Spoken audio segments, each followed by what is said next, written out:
আশা করি ভালো আছেন সবাই। আজকে আমরা এনআর একাডেমির পক্ষ থেকে আপনাদের চতুর্থদের বীজগাণিতিক রাশিমালার কিছু টপিক আমি এখানে উল্লেখ করেছি। এই কাজগুলো যদি আপনি করতে পারেন বীজগাণিতিক রাশিমালায় আপনি 50% পাকা হয়ে যাবেন। আমি কি বুঝাতে পারছি? 50% দক্ষ হয়ে যাবে, অনায়াসই হয়ে যাবে। এগুলো হচ্ছে এমন প্যাচ দিছি, এই প্যাচগুলো আমাদের পরীক্ষায় আসবে, বেশি আগ্রহ হবে আশা করি। আর যদি হয় তাহলে সেগুলো আমি পরে করাবো। তবে আজকে আমি যেটুকু তোমাদের দরকার সেটুকু দিয়েছি। আমরা সর্বপ্রথম 1 নম্বর প্রশ্নে চলে যাচ্ছি। আমার বলছে কি x স্কয়ার প্লাস 1 সমান কত? 3x। এই কলম ধরছো কেন তুমি? x স্কয়ার প্লাস 1 সমান কত? 3x। তাহলে আমি প্রথমে লিখবো, দেওয়া আছে x স্কয়ার প্লাস 1 সমান কত? 3x। কি আমি দেখে দেখে লিখতে পারবো? তারপর তোমার কাজ হবে, এই যে এখানে একটা x আছে না? আচ্ছা, এখানে আমি তোমাকে একটু ঘুরাই, এই প্রশ্নটা ঘুরাইতে পারে। অনেক সময় তোমাকে মাইনাস 3x সমান 0 দিতে পারে। কি দিতে পারে? মাইনাস 3x সমান কি দিতে পারে? তো আপনার কাজ হবে সবসময় বাম পাশে স্কয়ার এবং 1 রাখবো। বাম পাশে কাকে রাখবো? দেখা যাচ্ছে x স্কয়ার এবং 1 অলরেডি বামে আছে না? আর ডানে নিয়ে যাব সংখ্যার সাথে যে চলক গুণ আছে, সংখ্যার সাথে যে চলক গুণ আছে, সংখ্যার সাথে কি আছে বলেন তো? এই x, এটা কোন দিকে নিয়ে যাব? কোন পাশে নিয়ে যাব? ডান পাশে। তাহলে আমরা জানি ডান পাশে নিয়ে গেলে চিহ্নে কি ঘটবে? এটা মাইনাস 3x আছে, এটা দিকে গেলে প্লাস। আমরা শুরুতে দিলেও পারি, তাহলে দেখো এটা হয়ে যাবে x স্কয়ার প্লাস 1 সমান কত হয়ে যাবে? 3x। আমি কি একটা লাইন বুঝতে পেরেছি? কিন্তু আমাকে সরাসরি প্রশ্নে এটা দেওয়া আছে, ঠিক না? কিন্তু তোমাকে অনেক সময় এভাবে না দিয়ে এদিকে 0 দিয়ে দিতে পারে। কি দিয়ে দিতে পারে? তখন তুমি মাইনাস 3x কোন পাশে নিয়ে যাবে? ডান পাশে। কোন পাশে নিয়ে যাবে? আমি প্রশ্ন করব, ক্লাসের মাঝখানে প্রশ্ন করব, না বলে কিন্তু পিটাবো। এবং ভিডিওতে এটা আমি শো আপ করব কিন্তু। সো বিজ্ঞান কথা বলবে না। তাহলে x স্কয়ার প্লাস 1 সমান কত হয়ে গেছে? এইটুকু কাজ কি আমরা পারবো ইনশাআল্লাহ।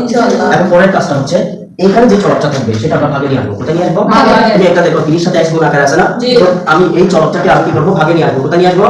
মানে আমার কথা হচ্ছে ডান পাশে শুধু সংখ্যা থাকবে, এর সাথে কোনো চলক গুণ থাকতে পারবে না। আমি বুঝাইতে পারছি? তাহলে আমরা কি করব এখন? x স্কয়ার প্লাস 1 নিচে কি চলে আসবে বলো তো? x চলে আসছে না? সমানে দিকে কত আছে? এইটুকু কি করা যাবে? কঠিন লাগতেছে এইটুকু? তাহলে এরপর আমার প্রথম কাজ হবে, এই জিনিসটার অর্থ হচ্ছে একবার x স্কয়ারের সাথে যাবে, একবার x 1 এর সাথে যাবে। কি বলছি বলুন তো? ধরে নাও এই দুই যাবো, একবার এই বইয়ের সাথে যাবে বাড়িতে, আরবার এই বইয়ের সাথে যাবে। অর্থাৎ এই ব্যক্তির কয়টা বউ আছে? ঠিক আছে? বউ বললে তো তোমরা বেশি ভালো করে বুঝবা। জানেন x এর সাথে একবার x স্কয়ার, আবার x এর সাথে কি 1, এটুকু বুঝতে পেরেছো? তাহলে কি হবে বলো তো? x এর সাথে একবার কি x স্কয়ার, মাঝখানে কোন ছিল বলো তো? আমরা যদি প্লাস হয় প্লাস দিব, মাইনাস হলে মাইনাস দিব। সেটাকে প্লাস আছে, আবার x কার সাথে লিখবো? 1 এর সাথে। সমান কত হচ্ছে? 3 সমান কত? তাহলে আমি এখন বলো তো, এই x এখানে দুইটা, এখানে কয়টা? একটা। এখন আমরা x যদি মাথায় রাখবা, x যদি এভাবে গুণাকারে থাকে, তখন এরকম যদি 1000টাও থাকে কয়টা লিখবো? একটা। এই একটা লিখবো। চলো 1000টাও থাকলে একটা লিখবো। গুণের ক্ষেত্রে পাওয়ারটা যোগ হবে, গুণের ক্ষেত্রে পাওয়ারটা কি হবে? তাহলে 2 একে কত হয়ে যাবে? আমি কি বুঝাইতে পারছি? অনেকে 2 কে 2 মেরে দেয়। নেভার। গুণের ক্ষেত্রে পাওয়ার কি হবে? যোগ হবে। কি বলছি স্যার? যোগ হবে। গুণের ক্ষেত্রে পাওয়ার কি হবে? যোগ হবে। আচ্ছা স্যার, যদি এভাবে হয়, এখানে 3 এখানে 2, आंसर কত হবে? তাহলে কত হয়ে যাবে? x5। ক্লিয়ার? আচ্ছা, যদি এভাবে হয় x 3 নিচে x স্কয়ার, এটা গুণ আছে না ভাগে আছে? গুণ আছে না ভাগে আছে? গুণের ক্ষেত্রে পাওয়ার যোগ, তাহলে ভাগের ক্ষেত্রে পাওয়ার কি হতে পারে? বিয়োগ। অফ কোর্স বিয়োগ হবে। তাহলে এখানে আমরা জানি x দুইটা ছিল, কয়টা লিখেছি? একটা। আর গুণের ক্ষেত্রে পাওয়ারটা কি হয়েছে? যোগ। তাহলে এখানে x দুইটা আছে, কয়টা লিখবো? একটা। তাহলে এই গুণের ক্ষেত্রে পাওয়ারটা কি হয়ে যাবে? বিয়োগ করলে 3 থেকে 2 গেলে কত হয়ে যাবে? আমরা কোনো চলকের উপর 1 দিলেও পারি, x লিখলে পারি। ক্লিয়ার? তাহলে তোমরা আমাকে বলো এখানে 2, এখানে কত মনে 1। তাহলে দুইটা থেকে কয়টা লিখবো? কয়টা লিখবো স্যার? একটা। তাহলে একটা লিখছি, পাওয়ারটা কি বিয়োগ হবে না যোগ হবে? তাহলে 2 থেকে 1 গেলে কত হয়ে যাবে? 1। কেন? এখানে কোনো কিছু আছে মনে? তাহলে মনে কত ধরতে হয়? তাহলে 2 থেকে 1 গেলে কত হয়ে যাবে? 1 আমরা দিলেও পারি। তাহলে x + 1/x সমান কত হয়ে যাবে? 3। এইটুকু কাজ কি বুঝতে পেরেছো সবাই? আমি এখানে সুতরাং দিয়ে দিব। সুতরাং x + 1/x সমান কত? 3। তাহলে আমি আবার একটু বিশ্লেষণ করছি। প্রথমে এরকম একটা প্রশ্ন আছে, তোমাকে যদি 0 দেই, সব সময় ডান পাশে কাকে নিয়ে যাবে? 3x। কেন? আমি সংখ্যা এবং চলক যে গুণ আকারে থাকবে ওটা কোথায় চলে যাবে? ডান পাশে চলে যাবে। কোথায় চলে যাবে? সংখ্যা এবং চলক যেটা গুণ আকারে আছে সেটা ডান পাশে চলে যাবে। তবে চলে গেলে চিহ্ন কি করবে? এটা মাইনাস হইছে বলে এটা কি হয়ে যায়? প্লাস। এটা যদি প্লাস থাকে এটা কি হয়ে যেত? মাইনাস অবশ্যই লিখতে হবে। প্লাস লিখতে হয় না, শুরুতে প্লাস দিলেও পারি, না দিলেও বাট মাইনাস হলে অবশ্যই দিতে হবে। তাহলে x স্কয়ার প্লাস সমান কত হয়ে গেছে? 3x। তাহলে এর পরের লাইনে আমরা কি করতে বলছিলাম? ওখানে x কি থাকবে? না। তাহলে x টা কোথায় চলে আসবে? কোথায় চলে আসবে? এখানে যেটা থাকবে তার টান দিয়ে নিচে চলে আসবে। ক্লিয়ার? সমান কত দিব? 3। এটা ক্লিয়ার? তারপর ওখানে কি করে দেওয়া? দাও। আরেকটা সহজ ভাষা বলি, এই ব্যক্তির কয় ঘন্টা জায়গা আছে? 2 ঘন্টা। কয় ঘন্টা? এই যে 2 ঘন্টা, 1 ঘন্টা 2 ঘন্টা। এই 2 ঘন্টা জায়গা তাকে ভাগ করে দিচ্ছি। ঠিক আছে? একবার এর সাথে দিলাম, একবার এর সাথে দিলাম। তাহলে x এর সাথে একবার কি গেছে? x square. অথবা যদি বউ মনে করো এই দুইটা বউ একবার এর সাথে বেরোতে গেছে, প্লাস দিবা, আর একবার এর সাথে বেরোতে গেছে। ক্লিয়ার? বুঝতে লাগছে? প্লাস দিলে প্লাস, মাইনাস দিলে কি হয়ে যাবে? মাইনাস সমান কত বলতো? 3। এখন এখানে এটা কি করছি বলতো? রোহান বলো, এটা কি করছি বলো? x square divided by x, এটা কি করেছিলাম? কে পারবে? একটু হাত তুলতে পারবা? কে পারবে? এটা কি করছিলাম? কি করছিলাম? তো ও পারেনি কেন? তার মানে ওর মন নেই, ওর জীবিত কিন্তু মন নেই, এক ম্যাচ চলবে এখানে, কোনো কথা নেই। তাহলে x দুইটা থেকে কত লিখবো? একটা লিখেছি। তাহলে পাওয়ার কি হয়ে যাবে বলো তো? দুই থেকে 1 বিয়োগ করলে কত হয়ে যাবে? 1 দিলেও পারি, তাহলে 1/x এটা কিছু করা যাচ্ছে না, এটা বসে দিয়েছি। তার মানে x + 1/x সমান কত হয়ে গেছে? এইটুকু কাজ কার করতে লাগছে কিনা আমাকে একটু বলো। তো আমার প্রশ্ন কি প্লাস চাইছে না মাইনাস চাইছে? বলো প্লাস চাইছে না মাইনাস চাইছে? এখন মাইনাস চাইছে একটু ভেজাল হয়ে গেছে না? আজকে একটু শিখে রাখো মাইনাসে কেমনে বের করবে, এটা কিভাবে একটু করবা একটু টেকনিক শিখাচ্ছি। যদি তোমার প্লাস বের হয়, যদি তার প্লাস চাই তো আনসার কোথায় পেয়ে যেত? তখন আমি লাস্টে বলতাম নির্ণয় মান কত? 3। নির্ণয় মান কত? 3। সবাই খুব সতর্ক থাকবে, যে কোনো সময় কারোর উপর আক্রমণ হতে পারে, খুব সতর্ক থাকবে। আমি কিন্তু প্রস্তুত আক্রমণ করার জন্য, সো তোমরাও কিন্তু প্রস্তুত থাকো আক্রমণ না হওয়ার জন্য। তাহলে এখানে যদি প্লাস হইতো তাহলে আনসার এখানে হয়ে যেত নির্ণয় মান 3। যেহেতু আমরা মাইনাস বের করতে বলছে, আমাকে আরো কিছু বাড়াইতে হবে। কি করতে হবে? কিভাবে বাড়াবো? কি বের করতে বলছে? তাহলে যেটা বের করতে বলছে সেটা দেখে দেখে লিখে দিবা। পারবে না? এইটুকু পারবে? এটা দেখে দেখে লিখে দিবা। এই দেখে দেখে লিখছি, লিখছি না কি লিখি নাই? এই লিখছি না কি লিখি নাই? সমান দিবা, দিতে পারবে? সমান দিয়ে তার বিপরীত লিখবে। বিপরীত মান কি? এটা মাইনাস আছে, এটা কি হয়ে যাবে? আর যদি এটা প্লাস হইতো এটা কি হয়ে যেত? তাহলে তার বিপরীত হয়ে যাবে x + 1/, কত? x। ক্লিয়ার দিনা? আমরা স্কয়ার প্লাস বি স্কয়ার সূত্র কি শিখছিলাম? Square plus B square whole square minus 2ab, আর হচ্ছে মাইনাস 2 হোল স্কয়ার প্লাস 1। মনে আছে স্কয়ার প্লাস বি স্কয়ার সূত্র কি? a plus b whole square minus 2ab, আর হচ্ছে minus b whole square plus 2ab। Sir এখানে 2ab কেন কিছু দিয়ে দিতে পারে? Thank you so much. আলাদা আলাদা স্কয়ারটাকে কি দিতে হয়? আর 4 কখন দিতে হয়?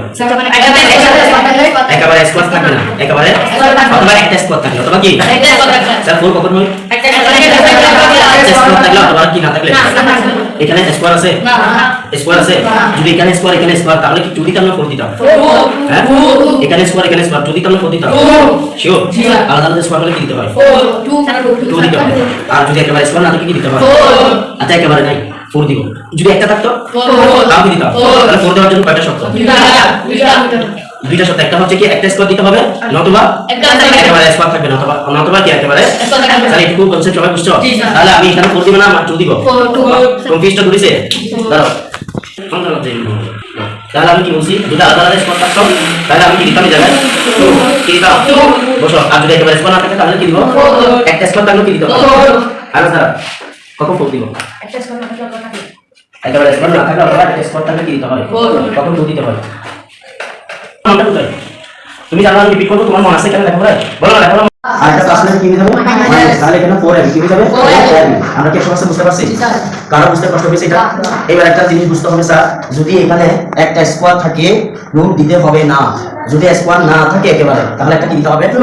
কি বলছি কথাটা বলেন তো? যদি একটা স্কয়ার থাকে রুট দিতে হবে না, যদি একটা স্কয়ার থাকে রুট দিতে হবে, যদি স্কয়ার না থাকে কি দিতে হবে? এই কনসেপ্টটা ক্লিয়ার?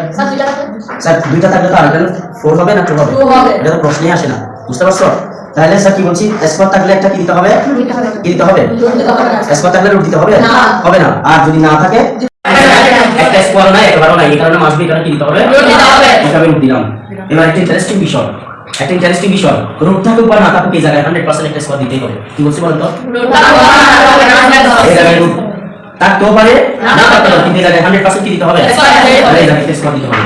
এখন আমাকে করতে হবে রুট ওভার এটার মান কত? তুমি আমাকে বলো তো x + 1/x এর মান কত? বলো তো এটা মান কত? 3x। ওই 3x হচ্ছে এটা মান x + 1/x এর মান কি পাইছি আমি? পাই নাই না স্যার, গণনা মত কাটলে কি পাইছি? স্যার 3x + 1/x এর মান কত? 3। বুঝতে পারছো? তাহলে এটার মান কত? 3। ক্লিয়ার সবাই? তাহলে হয়ে যাবে কত? হয়ে যাবে 3 স্কয়ার। ঠিক আছে, বলে স্কয়ার মাইনাস x বাদ যাবে না, সব সময় মাথায় রাখবে a ডট 1/r, এটা বাদ। ক্লিয়ার? এটা নিচে মনে এটা পরিসংখ্যা বলো, পরে নিচে কাটা যায়।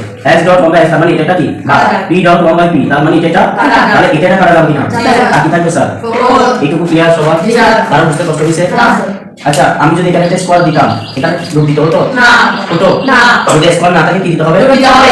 আচ্ছা আমি যদি এখানে একটা স্কয়ার দিয়ে দিই, রুটটা কি থাকবে? না। তো স্কয়ার এটা থাকবে কিনা? থাকবে। কারণ এটা 100% দিতেই হবে। এটা রুট থাকুক বা না থাকুক এটা 100% দিতেই হবে। কারণ বুঝতে কষ্ট হইছে? তাহলে এখন কি করব? এখন আমার কাজ হচ্ছে দেখেন বা দিয়ে কি দিয়ে একটা বা দিয়ে লিখব, বা x - 1/x। ঠিক আছে, তাহলে বা দিয়ে x - 1/x সমান কত? 3 তারিখে কত স্যার? না 3 দুগুণে 6 মানে দিবা। 3 তারিখে কত? তাহলে 9। এই 9 বিয়োগ কত বলেন তো? 4। এইটুকু স্যার বুঝতে কষ্ট হইছে? জি স্যার, মানে বুঝতে কষ্ট হইছে? ওকে, তাহলে 9 থেকে 4 গেলে কত স্যার? 5। কেমন? তাহলে মাথায় রাখবে ক্যালকুলেটরে যদি 5 কে রুট করো দশমিক আসবে, কি আসবে? তাহলে দশমিক মান কি গ্রহণযোগ্য নাকি গ্রহণযোগ্য নয়? বীজগাণিতিক রাশিমালায় কখনো গ্রহণযোগ্য নয় দশমিক। দশমিক আসলে গ্রহণযোগ্য নয়। তাহলে এইটাকে তারপর ভেঙে দেখবো, যদি রুট করি দশমিক আসবে তাহলে এটা গ্রহণযোগ্য নয়। এবার পাঁচকে ভাঙবো, পাঁচে কে কত? তুমি অন্যভাবে কি আনতে পারছো পাঁচকে? তাহলে আনতে যেহেতু পারছো না তাহলে এটা আনসার কত হবে? √5। আনসার কত হয়ে যাবে? সুতরাং লাস্টে এই সূত্রটা দিবা, x - 1 সমান কত? তারপর লাস্টে কি বলবো? সুতরাং নির্ণয় মান কি বলবো? নির্ণয় মান কত? √5। আমি কি 100% বুঝতে পারছি? কারণ বুঝতে কষ্ট হইছে? স্যার যদি এটা বুঝে থাকেন এটা কি পারা যাবে না? p² - 2p - 1 এখানে বলেন তো কি করবেন? স্কয়ারটা বামে থাকবে, 1টাও কি থাকবে? বামে থাকবে না? তো -2p কোন দিকে চলে যাবে? কোন দিকে চলে যাবে? তো মাইনাসটা কি হয়ে যাবে? এরপর ফিটা কোথায় নিয়ে আসবো? ভাগে নিয়ে আসবো। কোথায় নিয়ে আসবো? তারপর ওই যে বলছি একবার উত্তের সাথে বাড়িতে যাবে, একবার উত্তের সাথে কি যাবে? মানে আলাদা করে দিয়ে দিব, বুঝতে পারছো? তখন দেখবা যে তোমার মান অটো মাইনাসের মান বেড়ে গেছে। কি বেড়ে গেছে? আচ্ছা আমি এটা একটু করে দিই, এটা অটো বের না করে আপনারা একটু কষ্ট করেন। এটা প্লাস থাকবে, তখন বের হবে আপনার প্লাসের মান। কিসের মান বের হবে? তো আমি কি প্লাসের মান চাইছেন না মাইনাসের চাইছেন? তো মাইনাস হলে আবার এরকম একটা কাজ করতে হবে না? আমি কি বুঝাইতে পারছি? তাহলে এই কাজটা আপনারা বাসায় করবেন। 1 2 নাম্বার। এবার 3 নম্বরে গিয়ে এরকম একটা টপিকের ম্যাথ আছে, এটা আমি করে দেখাবো। তবে এখানে একটা আমি করে নাম্বারটা তোমাদেরকে একটু হিন্টস দিচ্ছি। তুমি একটু লক্ষ্য করো, আমি মান কয়টা দিছি? প্লাস পেয়ে গেছি, প্লাস পেয়েছি, কয়টা মান পেয়েছি? আচ্ছা এখন তোমাকে বলছে যে এটা মান বের করো, কোনটা মান? x² + 1x²। ঠিক x² + b² এর মতো লাগে না এটা? জি এটা মনে মনে ধরো, এটা মনে মনে কি ধরো, তাহলে x² + কি হয়ে গেছে? x² + b² কয়টা সূত্র? দুইটা। এটা প্লাস দিয়ে আর মাইনাস দিয়ে, আমি জানি প্লাস থাকলে প্লাসের পড়বে, মাইনাস থাকলে মাইনাসের পড়বে। তো আমরা তো প্লাস হয়ে গেছি, মাইনাস দিয়ে আমি আমার মন চাইলে যেটা মন চাই সেটা দিয়ে করতে পারবো। প্লাস দিয়ে করলে উত্তর একই হবে, মাইনাস দিয়ে করলেও উত্তর একই হবে। আমার কথা বুঝতে পারছেন আপনারা? কি বলছি? এই অঙ্কটা কিভাবে করব? x² + b² না? তার সূত্র কি? এটা এগারো, এটা মনে মনে কি ধরবো? অর্থাৎ এটা আচ্ছা এটার জন্য আমি পরে একটা ভিডিও দিব, ঠিক আছে? তাহলে এই কটা বুঝতে কিনা আমাকে একটা এরকম নিয়মে যদি যেটা আসে পারবো ইনশাআল্লাহ। ওকে বেস্ট অফ লাক। আমরা তাহলে কতই শেষ করছি এবং তোমাদের একটা কাজ থাকবে এই টাইপের যত বুক কোশ্চেন আছে এগুলো সমাধান করবে। আগামীতে আমরা খ নিয়ে হাজির হব অবশ্যই। সে পর্যন্ত সবাই ভালো থাকবে, সুস্থ থাকবে। আল্লাহ হাফেজ। আসসালামু আলাইকুম।